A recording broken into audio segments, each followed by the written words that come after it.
Welcome to T2T Network, and this is New York Giants Corner, baby.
Hey, everybody. It is Wednesday morning before our upcoming Seattle Seahawks game. This is Joe here at Toil Ups the Titles. This is the New York Giants Corner program, and it is Wednesday, September 27th, and we've got a nice little break in between. And I hope my volume is working because it doesn't really sound right. But anyway. Hopefully you guys can hear me out there. Um, but listen, we're heading into week 4 right now for our beloved New York Giants. It's been a rough start to this season, to say the least. I think we could all say that. And but it's only been 3 games so far, and I've been on an emotional roller coaster with this team myself. I'm sure just as you have been as well. And I think most people are down here on the emotional roller coaster right now. uh, and I'm kind of coming on the upswing myself. It's not it's been bad. It's been a really bad start to the season. It's been almost as bad as you could possibly ask for or predict before the season actually started. The one saving grace is the second half of the Arizona game, where the offense put it together, the defense clamped down, and against an inferior opponent. Granted, I agree. On paper, we are much better than they are, than the Cardinals, and it never should have come. It never should have come down to, late game heroics like that. But thank God, this team showed that it had the heroics in them. That the offense had the heroics in them. The quarterback certainly put on probably the best performance of his career in that game, at least for the second half. The defense clamped down. They showed what they were capable of, at least against a team that's not that great. My thoughts on the first 3 games is the same as last week when I gave a video on the first 2 games heading into the San Francisco game. Is that this is as difficult a start to the season as you can ask. This was you went up against 2 of the 3 best teams of the NFC. In Dallas and San Francisco. I was hoping that we would, uh, look better, that we would play better, that we would look like we belonged on the field with those 2 teams. And for the most part, we did. Dallas, obviously, we did not, belong in the same field. We simply were not prepared, completely overmatched in every which way possible. Offense, defense, coaching, everything, every player, everything. We were not ready for that Dallas game, and again, they were just much better. Arizona was scary in that it never should have been 20-0 in the first half. Something has been very wrong with the coaching to start the season. The players have looked like crap. I do not absolve any of the players at all, including my boy Daniel Jones, who I always who I'm a defender of, and I'm a believer in Daniel Jones. Absolutely, there's plenty of blame on him as well. Also on the defensive side of the ball. But man, the team looked so unprepared for those first 6 quarters that I put that on the coaching. Something like nothing looked right. And I don't. There was some improvement in the San Francisco game. I mean, there was, at least on the defensive side of the ball. the Giants were able to keep that like a legitimate game for like the first three quarters, basically, before the 49ers, eventually pulled away. Not surprised by that at all. I was shocked that it was 3-3 after the first quarter, and that it was, still a close game, like pretty much through all three quarters. That was surprising. So I'm not going to say, oh, look, improvement, but it was better than the Dallas game, and it was better than the first half of the Arizona game. But we just got to lick our wounds, come back here, back to MetLife, and we have another primetime game coming up on Monday. And I hate these primetime games. This team has not really been worthy. Even last year, they didn't perform well in primetime games, except for the Monday night, not the Monday night, except for the playoff game against the Vikings. The Giants did not perform well in primetime games last year. And so until we can actually get over that hump, I'm going to be scared of the primetime games. It's been really ugly for a long time, for at least the past 5 or 6 years in primetime for the Giants. It's been really, I mean, not just a loss, but normally like 80% of the time, ugly losses. But however, guys, this is the way I'm seeing it. After the 49ers, after the 49ers loss, this is the way I see it. 3 games, we haven't played well except for one half of football, really, which was a complete game of complete game of football, both sides of the ball in Arizona.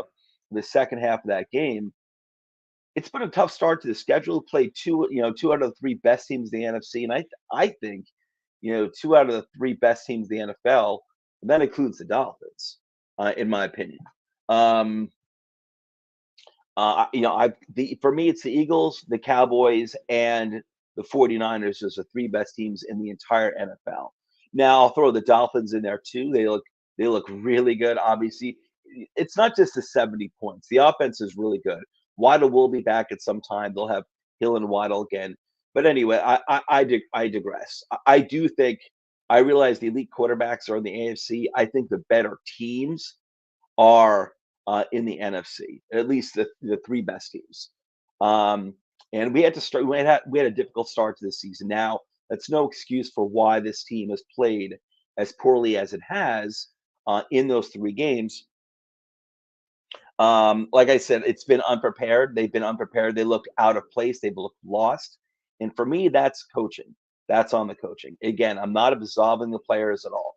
Not at all. But I think it starts with the coaching. When you look like you don't even belong on the field with these teams who are definitely better than you are, but even the first half of that Arizona game, that comes down to the coaching.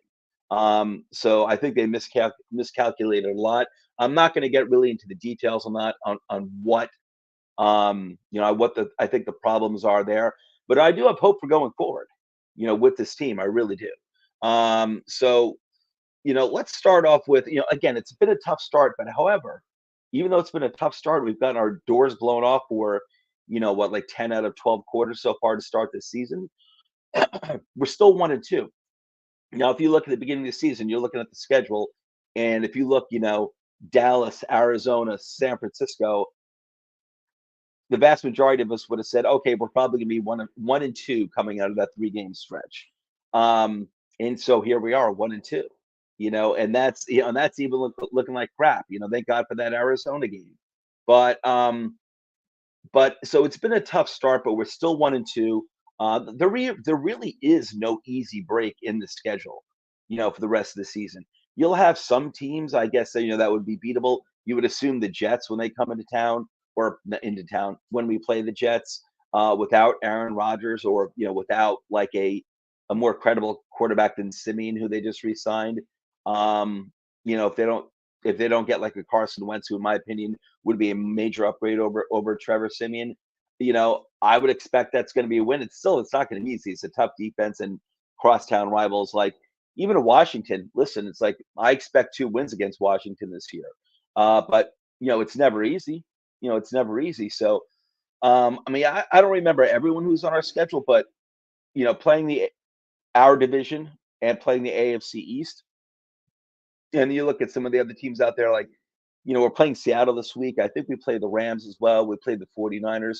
We had the Cardinals. Like the Cardinals should have been the easiest game on the schedule, and it and it wound up being rough. But again, that's the beginning of the season. This team has got a ways to go. but I think there's a lot they can do this season. I think there's a lot. I'm not giving up on the season just yet. You know, I'm kind of feeling like, hey, we've only just begun to fight.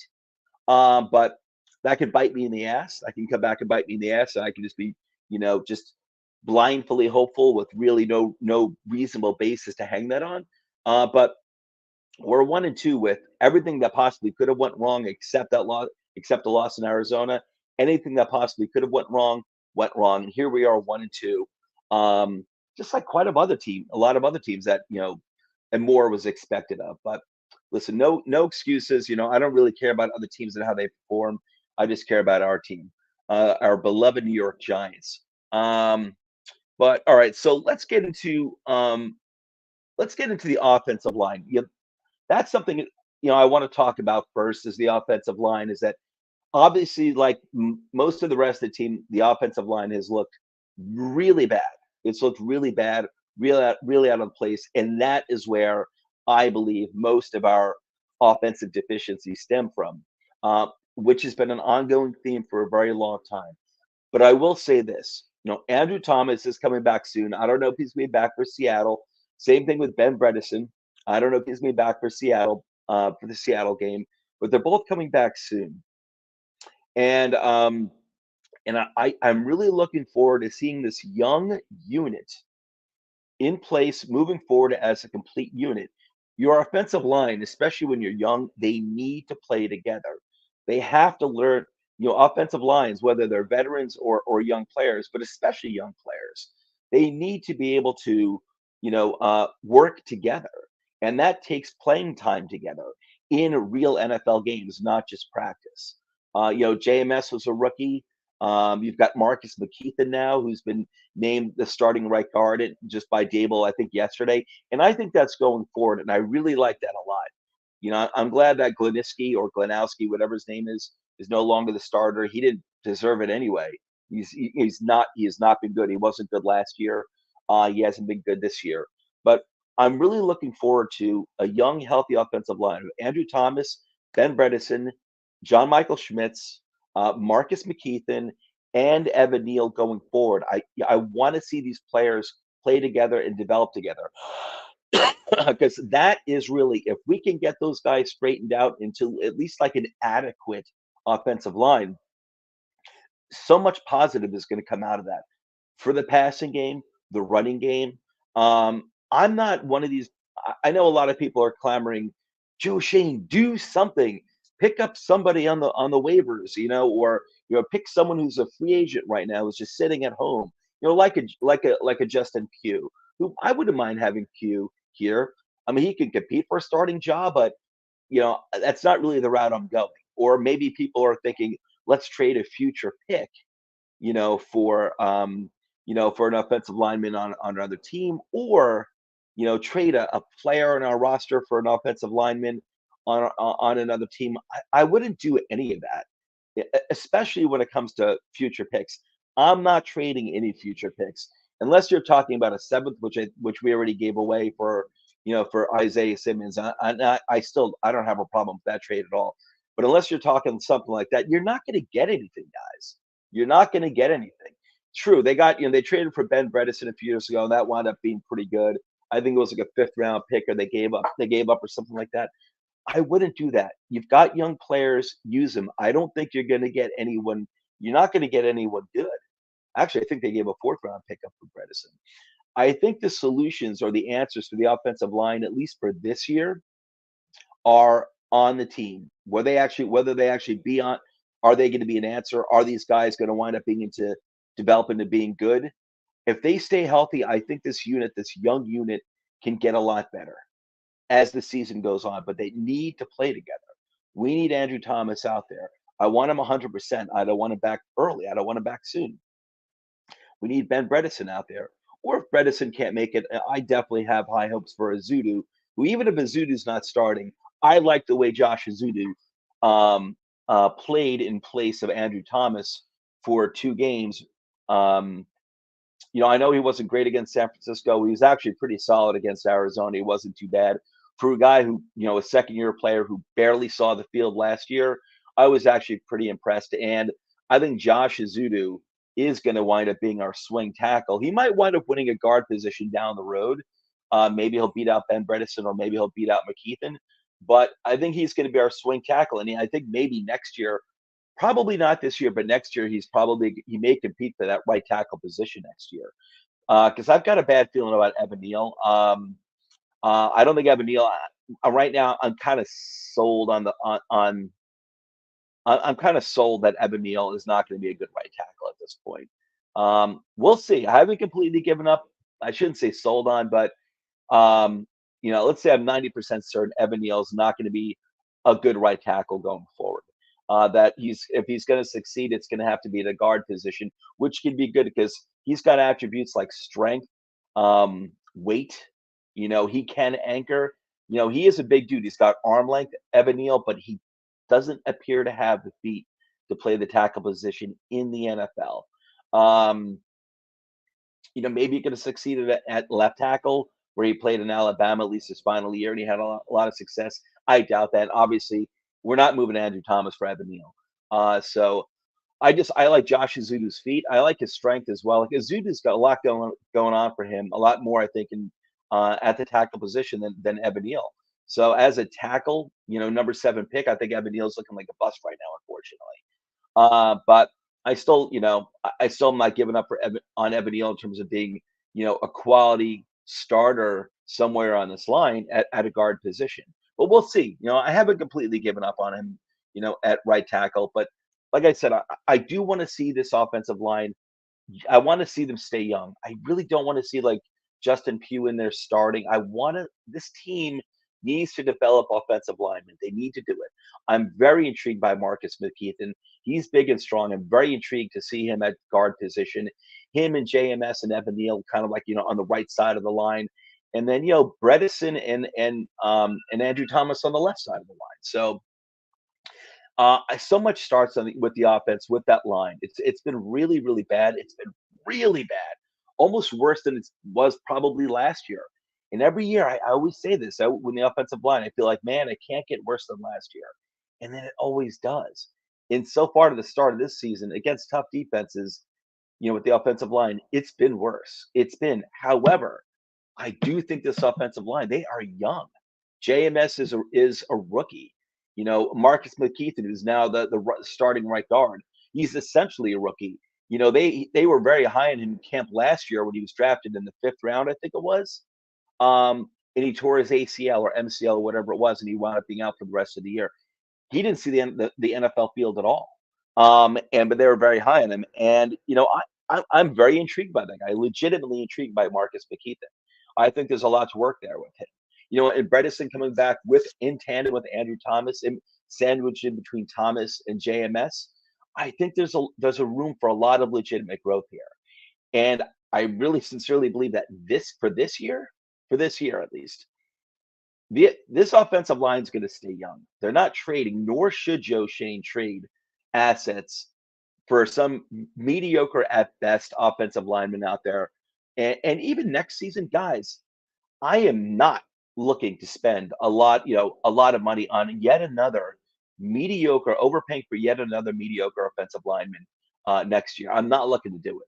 If you want to spend money like big time money, top tier money on a right tackle, a proven right tackle who doesn't have a history of injuries, those guys aren't going to be available. But for some reason, if that guy is, go and spend the money. Go give the guy Andrew Thomas money to solidify the tackle positions on this line.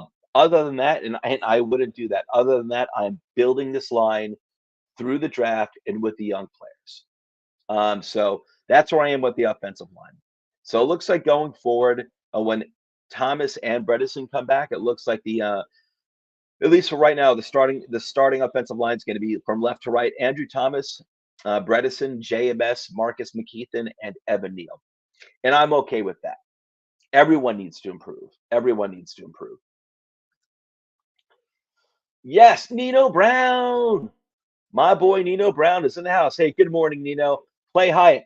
Nino, I'm going to get I'll get to Hyatt right now, Nino. I'll get to Hyatt right now. Yes, they need to play Hyatt. They need to play Hyatt more. And Daniel Jones needs to get on the same page with Jalen Hyatt. because there was at least one play in that 49ers game where he was wide ass open. He got himself wide ass open, and it could have went for a 40-yard gain at least, maybe a touchdown. Jones waited too long. He waited too long. The interior of the pocket was kind of collapsing a little too quickly, but Hyatt is so fast. The guy is like so quicksilver fast that you need to expect that as Daniel Jones, you need to expect that if this guy, if he's stacking the corners or the corner and safety, or you see the corner bite like on the inside and high, as the quarterback, when you see that cornerback's hips, you see the cornerback basically dedicated to covering the inside of the field. Um, Yet you've got to expect the Hyatt's going to be going to the outside, and I assume that's where the route was going to take him anyway. And you got to throw it, and you got to throw it quick because Hyatt gets there quick. He's got to get on the same page with Hyatt. I hope that Daniel Jones has been on the same page, that he's been working out a lot this week with Jalen Hyatt getting on the same page. But Hyatt is fast. He is so sneaky fast. And you've got to expect, especially on those plays in the outside, throw it up, in between, the defender and the sideline. Daniel Jones has got to be throwing that ball up. And for Jalen Hyatt, he's got to expect that Hyatt's going to get there one way or another, whether he's going to be open or he's going to, fight for the ball, go up and high jump the ball. But I want to see more Hyatt as well. The dude is he's too valuable to not use. And I don't want to rush it either. I'll leave that up to the coaches. There've been plenty of times in my past whether it's been football or baseball where I want young players to get more at bats or more time in the field, and it hasn't worked out. But they do need to use they do need to use Hyatt more. However, it all starts with the offensive line in both facets of the game, passing and the running game, and that's where that's my main thing. My main concern with the offense is the offensive line. And let's see. I also want to see more Wan'Dale Robinson. It looks like he's back, man. I'm surprised. The young guy came back really, really quickly from a torn ACL, I think it was last year. And he looked like Wan'Dale out there in the 49ers game. Listen, no one's performance was great. I mean, San Francisco kicked our ass, but Wan'Dale looked like Wan'Dale, making cuts, looked sharp, looked quick. I want to see more Wan'Dale and less Paris Campbell. Honestly, like Paris Campbell, man, I was excited when we first got him. It was an inexpensive deal too, kind of like a prove-it year for him for Paris Campbell. I'd rather have Richie James back than Paris Campbell. Paris Campbell might be faster. Richie James was a better receiver for the Giants. He had a good year for the Giants last year. Had a good rapport with Daniel Jones. I'd rather have, even if Wan'Dale's starting, which he should eventually soon start, I'd rather have Richie James over Paris Campbell. Paris Campbell has not been good. I'm not going to be too critical of any of the wide receivers right now because the offensive game plan or just the offensive line's been bad. Everything's been bad on offense. So I really don't want to single any one player out because everyone's been bad on offense. And again, I think that comes down to the coaching, the expectations, the plans that they had for this team. I think a lot just wasn't ready to the beginning of the season. But like I said, I'm really intrigued by the offensive line going forward. It might be blind faith, but these are young guys. I think they have talent, and I want to see them. I want to see them grow together. I really want to see that the rest of the year, that young offensive line continue to develop. Daniel Jones, but again, listen, I'm not going to absolve Daniel Jones. I spent a lot of my time over the past 5 years, defending him. He hasn't looked good. I think the Arizona game, the second half of the Arizona game, has shown absolutely what he's capable of. 31 points, and it doesn't matter the opponent. It does not matter the opponent. 31 points in the second half against anyone is impressive, especially when the entire team looked lackluster. And that's what he's capable of. Now, is he capable of doing that against a team like Dallas or a defense like Dallas and the 49ers who've got great defenses and can put up points themselves? No, the rest of the team needs to get better too. But I'm not absolving Daniel Jones. Again, number one mission, in my opinion, right now for Daniel Jones, get on the same page as Jalen Hyatt. You got to get acclimated to how this dude runs routes. You got to keep an eye on him. If he's even with the quarterback, he's leaving. If he's even, he's leaving. That's the saying. And you've got to be. He's got to play with more anticipation, especially with Jalen Hyatt, because things develop very, very quickly with Jalen Hyatt. And I'm not exaggerating. It's really quick. It's like if you're not throwing with anticipation with Jalen Hyatt, it's kind of like too late. He's that quick. He's just so quick. He's so quick. All right, the defense. Uh, I don't. Again, I think a lot of it's on the coaching. First of all, the coaching. The coaches aren't out there tackling either. It's been the tackling's been atrocious, which is a shame because the tackling was very good last year. It was really good last year, the Giants. But I think a lot of it has to do with maybe Julian Love not being there. Julian Love has always been a very sure tackler, and I was not happy when they let him walk. I thought for $6 million a year or $6.5 million a year, he's also a captain on the team. Very well liked, respected in the locker room. He's someone you want to keep, and I thought that was a contract you want to keep. And the guy is like he's not a dynamic player, but he's a good, steady, very solid player. And you could do a lot worse. Yeah, you could do better, but you could do a hell of a lot worse than Julian Love. And I do think they're missing him. I don't care. Listen, it's nothing against Pinnock, who's a more athletic safety. And Pinnock has a higher ceiling at this point than Love. I get it. But Love plays like a veteran. He knows what he's doing. He's rarely out of place, and he's a sure tackler. I mean, Pinnock really hasn't been the problem on the defense. Don't get me wrong; it's been tackling by everyone. I mean, Bobby Okereke has been horrible. He's been horrible. And listen, he's got to do a better job tackling. He's got to be more aggressive in hitting the holes. There's been a lot of lack of aggression on Okereke's part.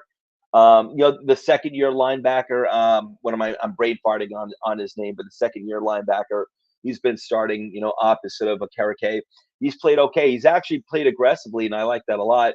He had a really good game against San Francisco, including like 4 tackles for losses. He was being aggressive, trusting his instincts, hitting holes, which is good because the previous 2 games he was doing a horrible job tackling. But this pass rush, man, I kind of want to see. Yeah, I want to see Kayvon Thibodeau. I want to see more of Kayvon Thibodeau. He hasn't played well at all. I get it, but I don't trust what's going on with the defense as a whole. You know, I think Kayvon's been asked to drop back on. I think something like 75% of plays. He's been asked to drop back in coverage. At least that's how it was. That was a breakdown, like the first 2 games against Dallas and Arizona. I don't want to see that with Kayvon Thibodeau. I want to see him getting after the quarterback. And that's the thing about, like, I've been saying I wasn't crazy about the Wink Martindale defense last year. I was like, okay, we need more pieces. We need more talent. But man, I'm a believer in, drafting talent, like getting talent that can get to the quarterback. And at least on paper, these guys should be able to. Dexter Lawrence, Leonard Williams, Kayvon Thibodeau, and an Ojulari, if and when he ever comes back, if that dude ever plays again, he's always injured. I want to see talented pass rushers pass rushing. That's what I want. When we had, I don't know, maybe this team should go back to a 4-3 defense and just have your 4 linemen, get 4 studs on defense like we did during the Coughlin, like most of the Coughlin years, and have those guys, rush the quarterback, and also obviously play the run as well. The Giants defense under the defensive front, the 4-man front under Coughlin, at least the good years, they were deep and they were two-way. They could play you weren't running on them. You weren't running on them, and they can get pressure on the quarterback. And on obvious passing situations, yeah, they could bring the blitz. They could bring that extra edge rusher, or if they wanted to bring a safety from the outside or whatever, and the blitz would get home. But the blitz gets home. The blitz is going to get home when you can create pressure just with your regular front alone. If you're not creating pressure, real pressure with the regular front alone, the blitzes aren't going to really matter much, to be honest with you. So I don't know. Maybe this team needs to go back to a 4-man front, but I don't like the way Wink Martindale has been coaching this defense. I'm not an X's and O's guys. I'm not an X's and O guy. Um, but no one likes what they're seeing. And, you know, yes, It starts with the tackling. It does. It starts with the players. But I don't like when I'm seeing Kayvon Thibodeau dropping back in pass coverage, most of his snaps.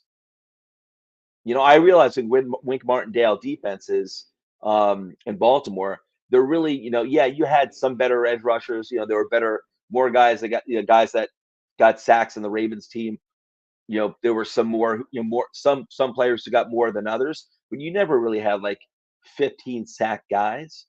That's not Wink Martindale defense. He's trying to confuse the quarterback and bring pressure, from wherever where the quarterback is not expecting it. Dude, I don't like what I'm seeing. I expected more. And listen, Okereke has played like crap. Other players have not tackled well. I'm not Adoree Jackson. Listen, yeah, he's probably the best you have playing slot right now because Cordell Flott has not worked out, which I'm just really disappointed in. Our other slot corner that we've had for like the past 4 years, the guy he's good in run support, but he gets flags he gets flagged all the time on third down, and obviously you don't want to play him. I don't know. Maybe you stick with Adoree Jackson in this slot, but I don't know if Aaron Robinson's ever gonna come back for this team. This is the guy who I thought would always be the best slot on this team, but here's another guy who's always injured who can never see the field. He's still on the roster, Aaron Robinson. I don't know what's going on with him, but that was the guy who had the most talent to play the slot. It's a real shame. It's a real shame, but I think that's another problem with Adoree playing, the slot. It's the guy has always been an outside boundary corner, and he's always been very good. He's not an interception machine, but he's always been a very good coverage cornerback. And Adoree's always been good at playing the run game on the outside. He's a sure-handed tackler, So I think maybe they should put him back on the outside. But listen, man, I don't like what I'm seeing with the defense. I still have more confidence in the offense because I still think so much success for this team depends on that offensive line. So much success with this team for the offense depends on the offensive line, the development of the offensive line, not so much the coaching, and the quarterback a little bit, but not so much the quarterback. I think it depends on the offensive line. The defensive side of the ball, I think a lot of that's the coaching. Like I said, I'm not going to blame the coaching for the poor tackling. I get that, but I just don't like seeing Kayvon Thibodeau dropping back in pass coverage so much.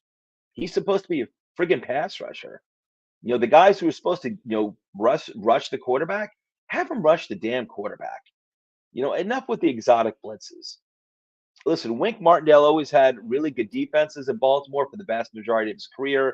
Obviously, Harbaugh soured on him and they let him walk. And, we signed him and I'm not going to discredit his career. He was one of the better defensive coordinators in the league, one of the top-notch DCs in the league for a long time. But I don't like what I'm seeing with this, man. I want Thibodeau rushing the damn quarterback. And I don't know. Maybe this team, like I said, maybe this team has got to switch back to a 4-3 defense. Because we've been a 3-4 defense since 2018, and it's never been. We've never gotten that far. We've had some solid defenses. Last year we were solid. But never really against elite offenses.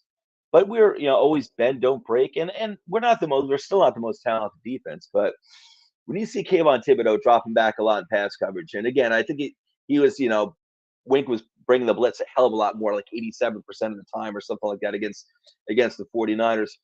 So these guys were getting after the quarterback more. But when you got a 5th-round pick in Kayvon Thibodeau, this guy's supposed to be a pass rusher. He needs to be going after the quarterback. And I don't really want, exotic defenses anymore. I want guys to, I'd like to see it simplified, and I'd like to see some of these guys, just spending more time getting after the quarterback instead of worrying about bringing, a corner blitz or a blitz up the middle. Let's get the guys doing their jobs that they were drafted to do, which are their strengths, and that's Kayvon Thibodeau's strength. Is going after the quarterback. And listen, he has looked slow. Like he hasn't looked good. I'm not absolving Kayvon, but when nothing has really looked good on defense, there's a problem there that goes beyond just the players. And yes, they need to fix their tackling. Kayvon has looked like uninspired, and I'm not going to accuse him of being uninspired. I just don't know if these guys, this defense is working for this unit. Yeah, Duarte. You know what? And Oscar, I got to get you on the. I know I said I'm going to get you on the team on the show sometime. Let's Oscar, if you're listening right now, man, let's go for let's shoot for next episode. Let's get you on, buddy. Let's get you on. I hate to have people hanging because sometimes I just don't know when I'm going to be able to do the show. I was supposed to record it last night, but I had some other duties to do for Toilets to Titles, and so I decided to do it this morning. But I'd like to get John. But yeah, Giants need to get back to basics. Duarte, 5656, aka Oscar. Yes, they do, man. And that's kind of my point. Especially on the defensive side of the ball. They need to get back to basics, man.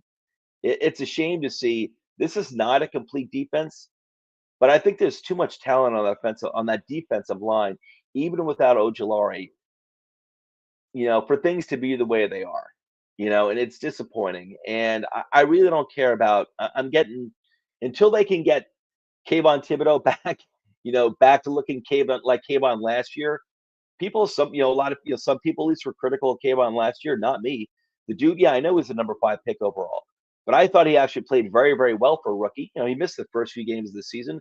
I thought he played very well for a rookie defensive, for an edge. He wasn't, great in every single game, but I thought he was at least solid in pretty much every single game. And there were some games where he took over. There were like 1 or 2 games that he absolutely took over, and especially in key moments. And so it's there. It's there. So at this point, I'm kind of blaming it, yeah, on the tackling, but also the coaching. There need to be changes, and we need to see that in the Seattle game. This is a winnable game. I'd say right now, Seattle's a better team than we are. They're getting stronger. They're getting a lot of key guys back from injury as well. But this is a winnable game. Monday Night Football, we're horrible in prime time, but it is what it is. Eventually we're gonna have to overcome our destruction in front of national audiences on primetime games. So hopefully the Seattle game will be it. But man, I hope the coaching. I hope they change things up in this upcoming Seattle game and moving forward, because this team really needs to find its footing. And I still believe in the growth of this team. I love this past off season. I loved how they handled free agency. The draft could not have gone better for the Giants, especially in the first 3 rounds. In getting Banks and JMS and Jalen Hyatt, couldn't have gone better. Could not have gone better. But so I have not given up on the season. It stinks that they've looked horrible for most of the 3 games. Thank God for that crazy comeback against Arizona. Thank God for that. But listen, man, I think the solutions for this team in terms of having a pretty good season still, the solutions are on the team. I'm not looking for any crazy trades. I think so much of it rests on this young offensive line playing together, gelling and meshing together, learning each other's tendencies, learning to trust each other. But it's a youthful offensive line, and I'm really, really looking forward to getting Andrew Thomas back and Bredesen. I know I've said that like 5 times, but for me, that's the key thing. I'm not looking for crappy veterans coming on. No, enough with that. Enough with that. They can come on as depth, but I want to going forward. I agree with the front office and the coaching that they've got to roll with the young guys they have and take it from there. It just has to be that way. And I do think they're going to get better. Again, it's tough to start the season against Dallas and San Francisco. Basically anything that could have went wrong has gone wrong. And I do think it's gonna get better, guys. I do. I've been critical of the coaching, but I do believe in the coaching. These are not stupid people. They've had a lot of success throughout their career, so I do believe in it. But I'm going to call them out too. But anyway, guys, I'm out of here. It is a 40-minute episode, and for me, that's really good. It's not 30 minutes. It's not 25 minutes or 20 minutes, but it's been 40 minutes. I'm going to wrap it up here, guys. Let's go Giants. We got the Seattle game coming up. Let's break this bugaboo against on primetime games. Let's break it. It's time to we got to end that nasty streak of primetime performances. We got to do it. We got to do it Monday against Seattle. Let's do it. It's at home. I will say this though: if this team plays another stinker against Seattle on Monday Night Football at home, here's a prediction of mine. It's going to get ugly from the fan base. And I don't listen. I've never booed any team of mine. I don't think I've ever booed a player on a team. I've never booed opponents either. I've never thrown anything. And this is legit. I'm being serious here. I wouldn't be surprised if this is yet another ugly game where we look unprepared on Monday Night Football. That the fan base at MetLife Stadium starts throwing sodas or beers or whatever. And I'm not advocating, please don't do that. I would never do something like that. But I'm being serious here. Like the fan base is really pissed off and they're sick of the losing. I would say it's not just the losing, they're sick of like the crappy looking lost on the field losing. They've seen so much of that over the past 5, 6, 7, 8 years. Again, not just losing seasons, not just losses, but ridiculous, unexplainable type of losses where you don't even look like you belong on the field as an NFL team. The fan base is done with that. Like the coaching needs to take this seriously, and like Oscar said, they need to get back to basics. They really do, and then work their way up from there. Because I think they try to get too sexy, too sneaky, too quick with too many young players. This is still a very young team, and they're relying on a lot of unproven guys at key positions and key units like the offensive line. A lot of young, unproven talent. And but this coaching staff, I'm telling you, beware. That, and again, I don't want to see this happen. I'm not advocating, I'm not encouraging this at all. Don't do this. But don't be surprised if it's an ugly game against Seattle, that the fan base starts throwing stuff, like I said, like sodas, beer, stuff like that, and the booze will be raining down if it's an other ugly game like that. They are really, really, really pissed off. So hopefully the coaching staff, figures it out and the players figure it out. Anyway, guys, here's my awesome outro video. This is Joe. I'll catch you next week. Let's go Giants. Let's win a Monday night. Let's get a nice win. I don't care if it's a close win, if we blow them out, if we have to come back again like we did against Arizona. Let's just get a damn win on prime time, Monday Night Football, at home. This team and this fan base deserve it. I'm out of here, guys. Take care.